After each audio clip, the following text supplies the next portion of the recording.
মই ডাঙৰ নাতিনী, মানে ডাঙৰ ছোৱালী মোৰ আইতা, আৰু মই ফাৰ্ষ্ট গ্ৰেণ্ড চাইল্ড।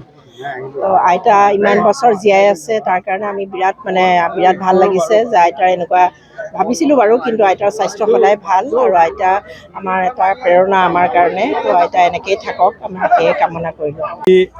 আমাৰ মাৰ 101 বছৰ, মানে 100 বছৰ পূৰা কৰি আজি 101 বছৰ হৈছে।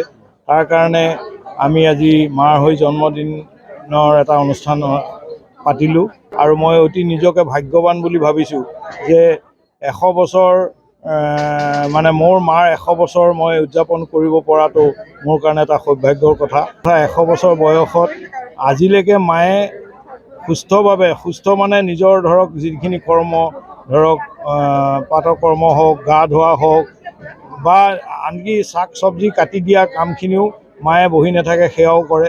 মাৰ মানে পঢ়াৰ যিটো আগ্ৰহ, দিনটো কিতাপ পঢ়া, টিভি চাই থাকোঁতে টিভিৰ যিটো ব্ৰেকিং নিউজত তলত যিটো আখৰ গৈ থাকে, ব্ৰেকিং নিউজ এটা ওলায়, সেইখিনি সলকৈ মায়ে পঢ়ি গৈছিলে। মই অবাক হৈ গৈছিলোঁ যে তই এইখিনি মানে ইমান ধুনীয়াকৈ পঢ়িছ। মোৰ ল'ৰা ছোৱালীক মই সেইটো উদাহৰণ দেখুৱাইছিলোঁ। আৰু আটাইতকৈ ডাঙৰ কথা, মায়ে গোটেই জীৱনটোত হয়তো 100 বছৰতকৈও হয়তো বহুত মানুহে পাৰ কৰিছে, কিন্তু মই দেখি অহাৰ পৰা মাক কোনোদিন মই কোনো ধৰণৰ ঔষধ খোৱা মই দেখা নাপালোঁ।